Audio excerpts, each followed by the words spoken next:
Hey there, all you beautiful Texans. Welcome back to the James Show. It's News Talk 820 WBAP, now on FM at 93.3. Hey, I know, let's go. Pretty excited.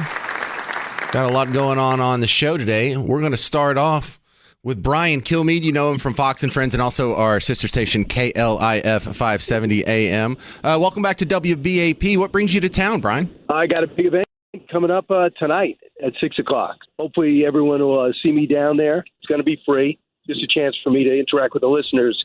It'll be tonight at Community Beer Company, 3110 Commonwealth Drive, and it'll be from 6 to 8. So see everyone in person. So I went to the event last summer, and a couple of things that I noticed. Number one is it filled up. I got there right before it started, and I had to stand like a chump at the back of the room with all the other late people.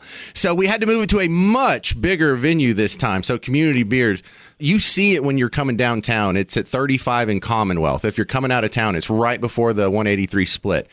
The other thing I noticed at the event you had last year is Daryl Johnston was there, and I didn't know we were going to have the Moose. And I looked at Bruce, and I was like, Bruce, I didn't know you booked Daryl Johnston. He goes, I didn't. He's here because he's friends with Brian. So can you tell me if there's a special guest tonight I need to look out for? Listen, he's right in town again. He lives there, and they have the UFL is there. So he might come down again. He's been a great friend of the show, and my son actually works with the UFL. So Daryl's is kind of his boss. So he's been on with us for about 20 years. Now he's a Fox broadcaster. So when I first got at Fox, he was just at the tail end of his playing career. But, man, he has established himself as a business person. Brian Kilmeade, y'all are having just a great run over at Fox News. Fox and Friends just as strong as ever. How big can your ratings get? Well, right now it's the highest ratings in the history of the company, and I'm not taking credit for it, but it's been the number one network in cable and streaming since probably 2000, 9/11. So you're talking about all these years, and now we're hitting all-time highs in time in which we're so lucky, a time in which everyone's leaving terrestrial radio, leaving terrestrial network television, leaving cable. People are finding our channel. And I just think it's because a lot has to do with Trump. Because even if Trump gets mad at us, which he does all the time, at least we're fair to him. And you're fair to him. It doesn't mean you have to say everything he does is right. But these networks make a living on Trump being the second coming of Satan. And now that he won again on the popular vote, improved in every state, improved in every minority group, and he came back and put together this great team, they've lost all their credibility. So I think that people come to us not because we're just sitting there saying high five for Trump, but because we're able to go in depth on issues that matter. For example, who cares if you like Trump or not? Do you want to bring peace to Europe? It doesn't matter where you stand on Trump. What is the strategy of settling things down in Gaza and getting those hostages out? If you want the latest information, I think people feel as though the only place to go is to us. Well, I've been amused to see how many people who solely because they are anti-Trump will defend government taxpayer money being spent on a global warming coloring book in Liberia. Which, if you're not being sarcastic, they did that. And a musical about DEI in Ireland. Right, it does sound like a joke. Yeah. It does sound like you're being sarcastic. Yeah, the voter confidence in Nepal was another one. It's like, what is that? How do you even measure voter confidence? How do you know if that program's a success even? Well, put it this way. How many times, I hope it's never, but how many times in your career you find out there's a new program manager and they don't want you there? How many times do you find out the format switched in radio? How many times in other jobs you might have had, you walk in and the manager just doesn't like you? You find out you have 2 weeks' notice. You really feel like you deserve to stay, but they want you to leave. And these are the best workers. Everybody has a story like that. I mean, at CNN, I read about a year ago, they just laid off 200 people. Rachel Maddow, they laid off a bunch of people, Rachel Maddow's staff. I'm sure a lot of them are great, but that's what we deal with in the private sector. And when you have the federal workers have to deal with the same thing, it's the most cruel thing they've ever heard. They've never heard anything like it, justifying that they hired you, justifying your salary. I find it almost comical. So let's talk about what's actually happening in the halls of Congress. We like what's happening in the executive branch, but this spending bill in Congress grows the deficit. I was under the impression we were headed toward a cut in government overall. Well, I think it's going to be, if you read some of this stuff, some of the accounts, and the New York Times, Washington Post about the play-by-play of it. They are going into each one of those entitlements. They're not going to touch necessarily how much you or I get paid in Social Security, Medicare, or Medicaid, but they're going to cut. They're going to cut from within without cutting the payments of people. So that's what Trump has promised them. So they're going to come in with a tax cut and tax reform, but at the same time, they also said they're going to cut $2 trillion. And if they don't cut $2 trillion, that comes out of how much the tax cut will be. So that's what got Burchett across the line and Sparks across the line, and it didn't get Massey across the line. But a promise that they'll cut those entitlements that are so costly. So it's going to go from theory to reality. And Doge is going to play a huge role in that. Well, I hope it's successful because one of my dreams is to just see a balanced budget. People complain about inflation, and it doesn't really matter that much what the Federal Reserve does or what tariffs are. If you're adding trillions of new dollars to the monetary supply, you're going to get inflation. Yeah, I think that's a great point, and I think that if they just add to the deficit, I think that would be a huge problem, especially because you're telling the American people it's an emergency, and I thoroughly believe it. That's what Musk told us 2 weeks ago. So I think what they're not taking into account, because they can't yet, the CBO won't look at it, is all that they're cutting right now. He believes what we're seeing now is 55 to 85 billion saved cuts. When we get through the courts, it's going to be a lot more. He thinks it's going to get up to $1 trillion. So we're not, the Republicans and Democrats aren't even acknowledging what Doge is cutting. So that gives me encouragement, because my hope is we're setting up new systems with AI and everything in order to cut the workload, cut the manpower, make it more efficient. So without making people feel as though now I can't go to my doctor. Now now my Social Security is going to take forever. Now all of a sudden things are going to come to you, and they're going to get rid of paying dead people. And those things are going to help balance out. And then we'll get back to growth. I think that'll help. The other thing that's hard to quantify, to put a dollar on, but in the energy district, they believe that this whole the green fever is broken, and we're going to go back to becoming exporters of natural gas again, as well as consumers. And I think that is going to help restructure everything. And what Trump is doing now, and everyone's going crazy on the tariffs, his goal is to bring manufacturing back. And that's going to bring back jobs. Now, that doesn't necessarily fit into an economic spreadsheet, but all these things are going to come together. And that's what I think he's explaining to them. And they have principles that they're doing. Scott Bassett is on my radio show a lot, and everyone, I would say, with his introduction, likely to be the next Treasury Secretary, and everyone would say, who? Well, he was on, and they got it. They have thought this through. They are not winging it. So a lot of the things that they're going to put into play are going to ripple down the line, and I think that's how they've got 215 votes yesterday. All right, we're talking with Brian Kilmeade. You know him from Fox and Friends and our sister station, KLIF. He's on their morning show over there at 9.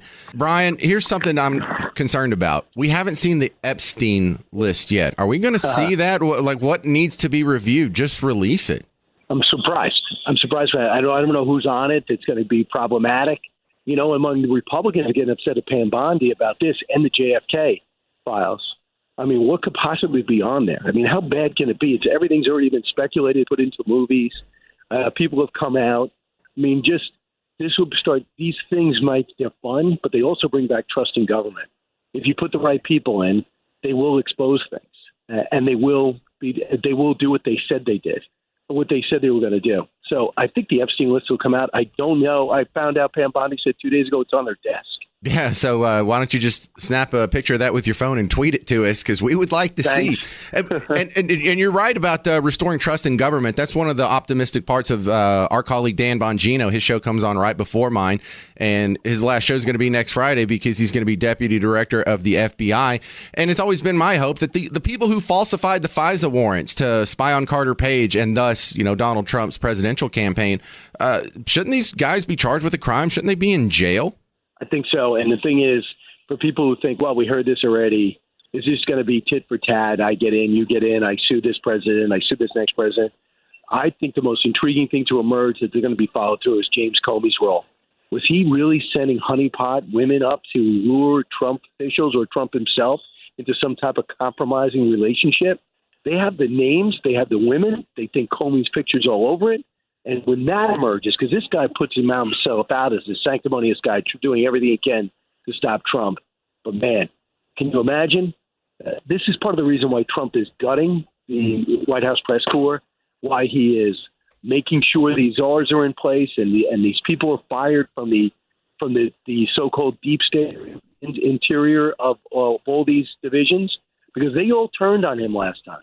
The whole infrastructure, the FBI, the CIA, they all turned on him. Yet he appointed friendly people, he thought, at the top level.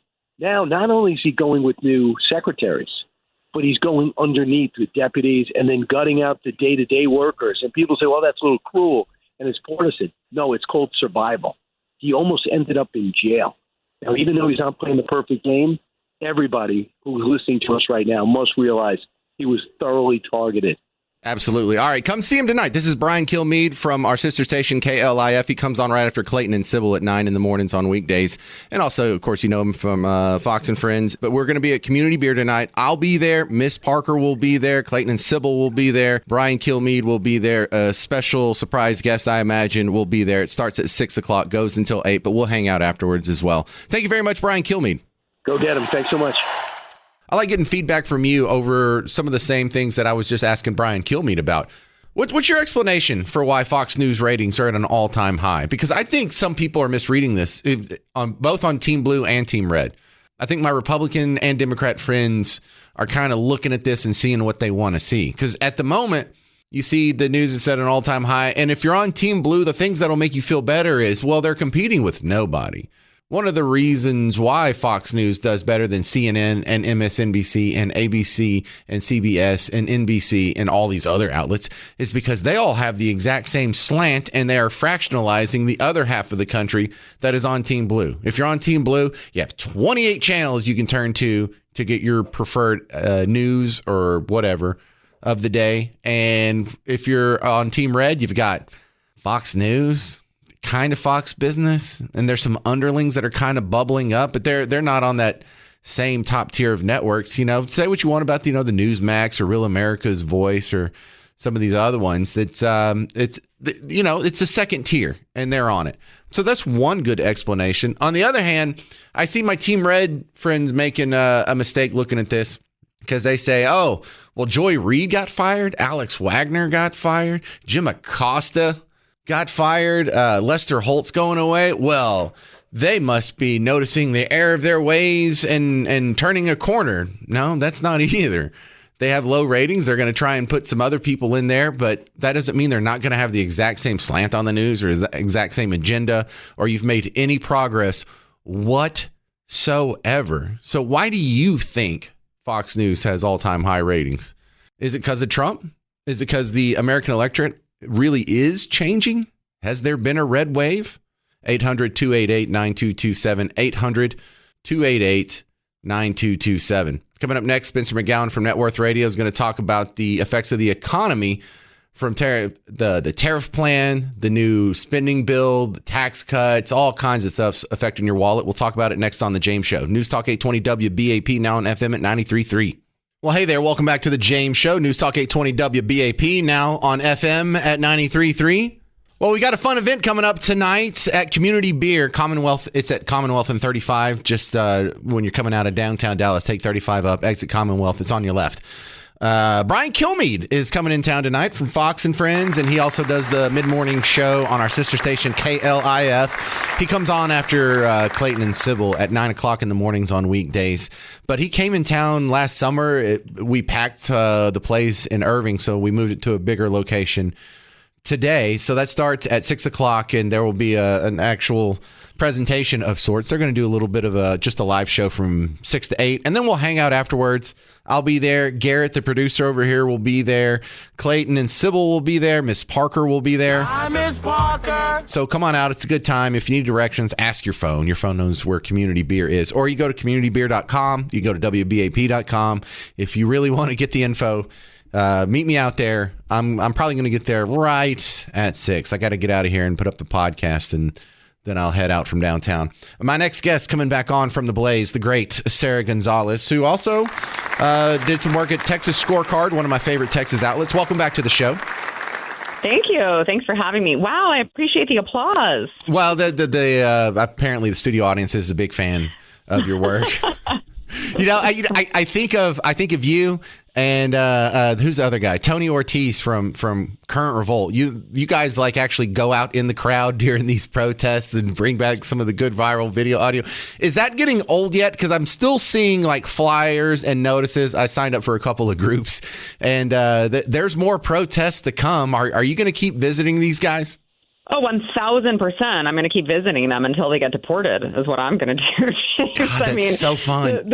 Yeah, I mean, it's a treasure trove of, people who are either here illegally or here to explain to you why they support people who are here illegally. And I mean, why not document this while it lasts, right? But they get so mad at you, and they don't have an argument on their side because you're just saying, go home, just go home, get out of here, go home. I can't wait for you to leave. Yeah, well, I mean, especially when you're going to be waving the flag of your home country. I mean, if you love your home country so much, you should go back there. And if you want to apply the right way, you can apply the right way. And if we feel like you have marketable skills deserving of being in this country, then we can let you in a legal manner. I mean, that's just the way that every single country is run. Surely it's not too much to ask for the greatest country in the world to be run the exact same way. Yeah, and I love the irony where they're saying Viva Mexico. I'm like, no, you need to Viva Mexico because technically that means you live in Mexico. You live, yeah. Viva in Mexico, please. But the event I'm having you on to talk about today is happening tomorrow. You're having a Fall in Love with Dallas event hosted by you and Lieutenant Colonel Alan West. Imagine the people listening are hearing about this for the first time. What's happening tomorrow? Yeah, sure. So we are going out with the Dallas County GOP, having a social mixer to talk about local municipal elections and why they're so important. Because people, listen, I could talk all day about how Donald Trump has just been, every day it's like Christmas with all of the promises that he has been delivering on. But the fact of the matter is local elections really affect people's everyday lives far more than any sort of federal election could. And so, you look at the county of Dallas, you look at the city of Dallas, and you see crime, homelessness are at all-time highs. And there are a lot of representatives in the county of Dallas who are just not paying attention to what their voters want. And so this is a chance to go out and hear from the candidates so that people can select the candidate that they actually feel is going to solve the problems. And on top of that, Dallas County has started their very own Doge, I hear. And so they are trying to root out the waste, the fraud, and the corruption, the abuse of the current Dallas City Council. Oh, my goodness. We need that here. Yeah. So the Doge that they have formed in Austin, I hear is a total farce. Brian Harrison was telling me that it has a bunch of rhinos in it, and they have no intentions of cutting the government. But Doge Dallas, we totally need that. Can we just start with DART? Can we rip up all the tracks and write a public apology to the taxpayers?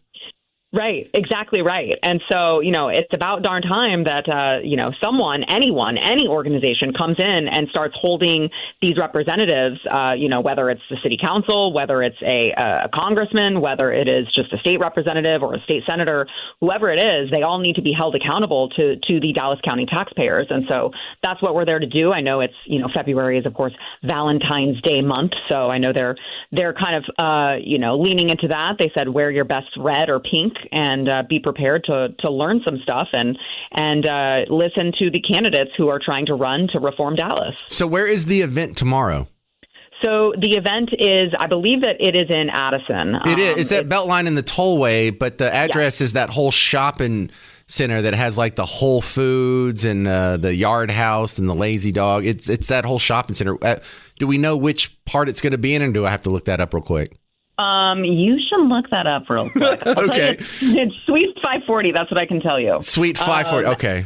Yeah. But I did hear you talk about the community beer, which I'm like, wow, I want to go to an event at community beer. But I would say the same thing that you said for that event, which is your phone can find any address if you just put 5100 Beltline Road, Suite 540 into your phone. You can be guided there. But I would also encourage everyone to go to the DallasGOP.org website and get your ticket. All right. So you got that going on. You still got the show going on, The Blaze Unfiltered. How's that going? It's great. It's great. Hey, listen, just like I said, there's no shortage of things to talk about because President Trump is making every day like Christmas. Every day I'm like, I'm going on vacation next week for an entire week, and I'm like, I can't miss a whole week. Imagine how much I'm going to miss if I'm disconnected from everything that President Trump is doing. So, we're delivering all of the wins and talking about them, and every day we just wake up with more wins. It's great to see. It's refreshing. Glenn Beck is someone that was on all of our radars because he, was on the radio and then on Fox News, and but his blaze has just slowly been accumulating a pretty impressive corral of talent. They added Allie Beth Stuckey, Jason Whitlock, you're in there, primetime Alex Stein, who's another local guy you hear on the James Show. Y'all got a lot going on over there, a lot bigger than I remember. I appreciate that, and I will just shameless plug here. I will also say it was so incredible to wake up this morning and see the news that we are the new media. Blaze TV, Blaze Media is the new media at the White House press pool today during the cabinet meeting. Oh, I didn't hear that. Breaking news. Yeah, fantastic. Yeah. So we had a Blaze correspondent on the ground asking the questions, and there's an exchange between him, Chris Bedford, and Elon Musk. Yeah, as well, okay, listen, we're friends and I like him, but don't send Alex to do that. That's not an Alex Stein job at all. He would clown the whole endeavor. All right. Thank you very much. Sara Gonzales from The Blaze. I appreciate you being on the James Show. You can find her at the event tomorrow with Lieutenant Colonel Alan West, Beltline in Montfort, Suite 540. I wish we had better details, but God, we're just too lazy to look it up. So you're going to have to do it yourself. Thank you, Sara. Thank you. All right. Coming up next, someone ripped off the lottery. Did you know that? Someone cheated the Texas lottery. Part of me is impressed. Mathematically speaking, you knew this was possible, but how did they pull it off? You'll find out next on The James Show. News Talk 820 WBAP, now on FM at 93.3. Hey there, welcome to The James Show. News Talk 820 WBAP, now on FM at 93.3. Someone ripped off the Texas lottery. Or, I don't know. It just looks like someone allegedly, reportedly, whatever. But seriously, it looks like someone ripped off the Texas lottery. And you have thought of this, and you just figured that there would be safeguards in place, and there kind of are. But what happens if you just say, all right, once the lottery gets to a certain level, I'm going to go buy all the tickets under that string of possibilities, and if the payout is bigger than the cost of the tickets, well, then you've just won a sure thing with no risk, and boom, huge profits are coming your way. However, that's not really fair to the rest of us, but you run into a few problems with that. How on earth can you run through millions of numbers? How on earth could one person do that? Millions of numbers? Not possible. Okay. So we get a group of people and do a group of people. You get 1,000 people and they all go to different stores and have to buy tickets over and over and over. And wouldn't the people at the stores get suspicious or at least bored? How much time does it take out to fill out all the bubbles on that? You're not getting quick picks here. So if you want to do this, what you're going to need is one person sitting at a machine, just feeding it in the paper constantly. And then you're going to want another machine right next to that with another person. But they don't sell multiple machines to the same store. Why? Well, because that invites fraud. So what happens if you can get a hold of, I don't know, say 20, 30, maybe 40, 50 machines, and you get 50 people. They all fill out their little bubbles. They all have their little assigned number space. And if they can all do this between drawings, well, then, my God, I think we found a workaround here. So what would that look like? Well, first, it's probably not an honest businessman with just a regular old 7-Eleven across the street over here who's going to have a back room with 50 machines in it. It's probably a guy who already has quite a bit of money to begin with because you have to buy all the tickets. You need millions of dollars of startup capital. You have to get a whole crew of people. You have to have a workforce that's probably willing to work under the table. And so there's a whole lot of variables here. So when you're looking for someone who may have rigged the lottery, it's going to show itself in a couple of interesting ways. One way it'll show itself is the person who won the ticket shares the address with the machine that sold the ticket. What are the odds that some honest store owner, some guy who just happens to sell lottery tickets out of his store, also happens to fill out the 1 in 52 million chance or whatever it is to win the lottery? Pretty long odds. So Dan Patrick went to check it out. He's a lieutenant governor of Texas and has been for like a decade now. But he was in broadcasting before that. He was on the radio. He was on TV. So he went out and he did a little TV investigation at this location, and it's kind of cool. It's kind of adorable to see your politician have the skill set to do sort of like an investigative journalism situation. So here's Dan Patrick. He first goes into the store. It's not a regular store.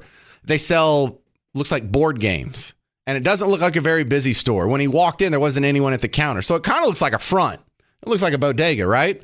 And so he talks to the guy at the desk, and the guy at the desk doesn't know anything. So he's like, listen, I'm going to need to talk to a lawyer. So he talks to the lawyer, and this is where it starts to get good. This is your Lieutenant Governor, Dan Patrick. I'm running out of time here, aren't I? I did talk to one of the attorneys.